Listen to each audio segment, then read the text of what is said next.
Good morning everyone and welcome. तो आज के इस वीडियो में हम देखेंगे कुछ इम्पॉर्टेंट प्रश्न, क्योंकि बी फार्मा का एग्ज़ाम पास में है। तो बी फार्मा से रिलेटेड यानी कि बायोलॉजी, केमिस्ट्री और फिजिक्स से रिलेटेड बहुत सारे प्रश्न। तो हम आज के वीडियो में हम कवर करेंगे टॉप बायोलॉजी साइंस के 15+ क्वेश्चन। और बाद में आप मॉक टेस्ट लगाकर, ऑनलाइन मॉक टेस्ट लगाकर प्रैक्टिस ज़रूर कीजिए।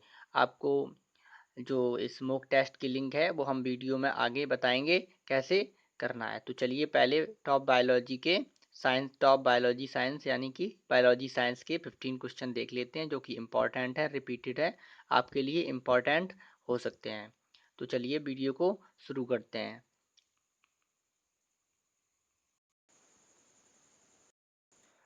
तो ये कुछ इम्पॉर्टेंट फैक्ट हैं यानी कि क्वेश्चन हैं, जो कि किसी भी तरह से घुमा फिरा कर एग्जाम में पूछे जा सकते हैं, एंट्रेंस एग्जाम में वी फार्मेसी के।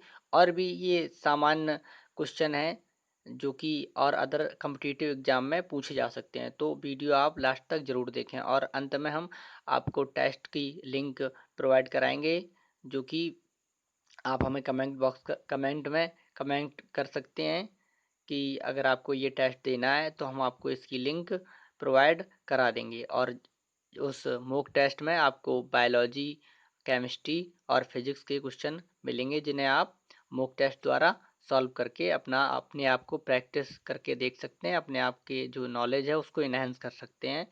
तो चलिए देख लेते हैं इन पहले कुछ प्रश्नों को।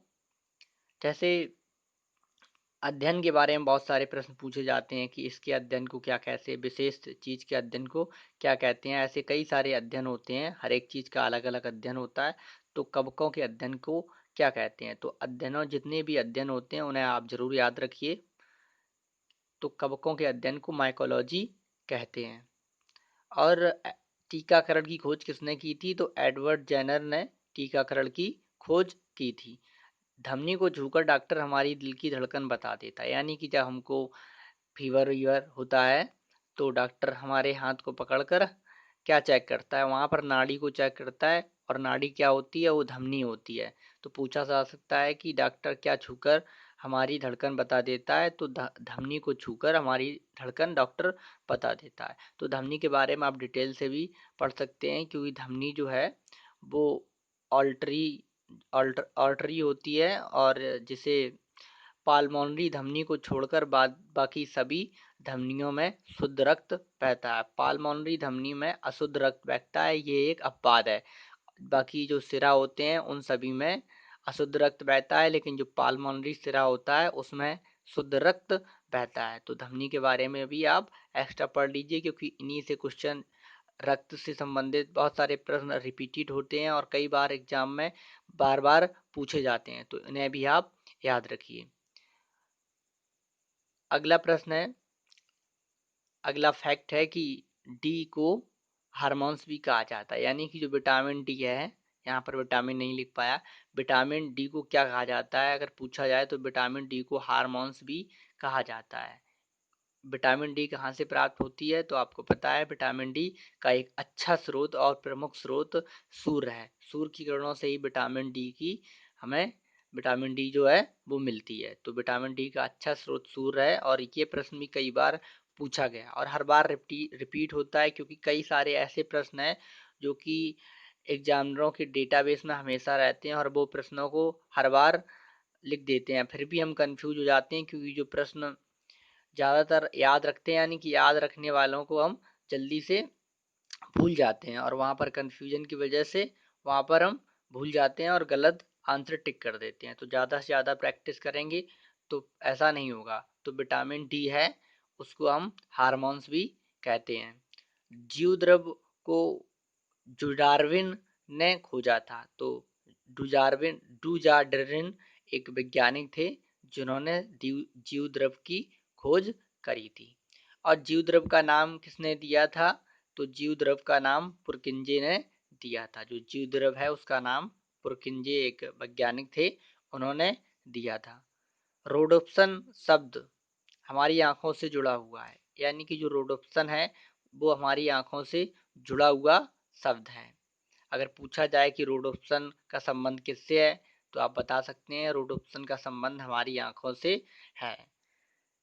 पीलिया लीवर से जुड़ी बीमारी है और बीमारियों से संबंधित भी बहुत सारे प्रश्न पूछे जाते हैं, जिनमें बीमारियों का नाम दिया जाता है, या तो रोगों के बारे में पूछा जाता है, या तो उनके जो विषाणु या जीवाणु होते हैं उनके बारे में पूछा जाता है कि ये किस विषाणु से जनित रोग है, या फिर पूछा जाता है ये किस अंग में होता है। तो पीलिया अगर पूछा जाए किस अंग से जुड़ी बीमारी है, तो पीलिया लीवर से जुड़ी बीमारी है। इसमें क्या होता है,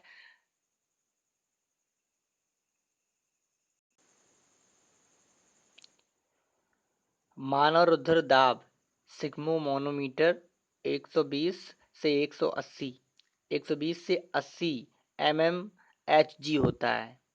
यानी कि जो हमारा रक्तचाप होता है या रक्तदाब होता है वो किससे नापा जाता है, तो सिग्मोमोनोमीटर उसका यंत्र हो गया। इसको भी कई बार पूछा गया है कि मानव रक्तचाप किससे नापा जाता है, सिग्मोमोनोमीटर से नापा जाता है। और हमारा जो रक्तचाप है वो कितना होता है, वो 120 से लेकर 80 mmHg होता है, Hg होता है। चलिए आगे देखते हैं, मानव में कुरु रोग प्रियॉन्स के द्वारा होता है। एक कुरु रोग होता है जो कि प्रियॉन्स से होता है।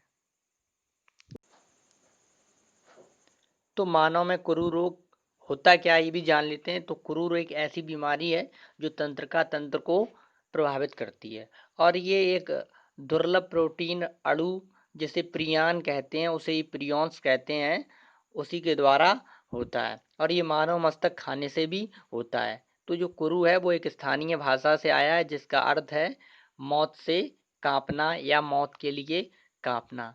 तो ये इम्पॉर्टेंट है, पूछा जा सकता है किससे और ये हमारे मस्तिष्क को भी प्रभावित करता है और तंत्रिका तंत्र को मुख्यतः प्रभावित करता है। लेकिन ये मानव मस्तक के खाने से शुरुआत में फैला था। तो यह एक कुरु रोग है जो प्रियन जैसे अणु होता है एक प्रोटीन का, उससे होता है। तो मानव में कुरु रोग प्रियॉन्स के कारण या के द्वारा होता है। तो अगर पूछा जाए कि ये किससे संबंधित है, किस अंग से संबंधित है या किसे प्रभावित करता है, तो ये तंत्रिका तंत्र को प्रभावित करता है। हीमोग्लोबिन में लोहा होता है। अगर पूछा जाए हीमोग्लोबिन में क्या होता है, तो हीमोग्लोबिन हमारे जो खून में होता है उसमें लोहा होता है। और खून का रंग लाल क्यों होता है, बहुत बार प्रश्न ऐसे पूछे जाते हैं और सभी को ज़्यादातर ये प्रश्न याद भी है कि हीमोग्लोबिन के कारण खून का जो लाल रंग होता है। तो हीमोग्लोबिन में होता क्या है, तो हीमोग्लोबिन में लोहा पाया जाता है। थायरॉक्सिन हार्मोन में आयोडीन होता है। तो आयोडीन की कमी से एक प्रश्न बार बार पूछा जाता है। तो आयोडीन की कमी से घेंगा रोग हो जाता है। और आयोडीन होता है किसमें होता है, तो थायरॉक्सिन हार्मोन में आयोडीन होता है। और ये थायराइड ग्रंथि से स्रावित होता है। जब इसमें प्रॉब्लम आ जाती है तो आयोडीन की कमी से हमको घेंगा रोग हो जाता है, व्यक्ति घेंगा रोग से पीड़ित हो जाता है। तो थायरॉक्स हार्मोन में आयोडीन पाया जाता है, ये आप जरूर याद रखिए। और एस्कॉर्बिक अम्ल विटामिन B12 को कहते हैं। तो एस्कॉर्बिक अम्ल विटामिन B12 को भी एस्कॉर्बिक अम्ल के नाम से जानते हैं। तो विटामिन को रक्षात्मक पदार्थ कहा जाता है। तो पूछा जाए अगर विटामिन को कहा जाता है या रक्षात्मक पदार्थ, ऐसे प्रश्न बनाए जाते हैं। रक्षात्मक पदार्थ किसे कहा जाता है, तो विटामिन को रक्षात्मक पदार्थ कहा जाता है। अब बात कर लेते हैं टेस्ट की। तो आपको अगर मॉक टेस्ट देना है तो हमें कमेंट में आप बताइए, हम आपको मॉक टेस्ट प्रोवाइड करा देंगे। जिसमें मॉक टेस्ट प्रोवाइड कराएंगे उसकी लिंक आपको हम सेंड कर देंगे, जिससे आप आसानी से मॉक टेस्ट देकर अपनी प्रैक्टिस कर सकते हैं। और अच्छे क्वेश्चन है मॉक टेस्ट में, तो आप ज़रूर दीजिए mock test, online mock test को। और इसका जो टेस्ट है वो आप ज़रूर दीजिए। और उसमें ना बायोलॉजी, फिजिक्स, केमिस्ट्री सारा पूरा का पूरा मॉक टेस्ट है, तो आप उसे ज़रूर लगाएं और जल्दी से हमें कमेंट करके ज़रूर बताएं। वीडियो देखने के लिए आपका बहुत बहुत धन्यवाद।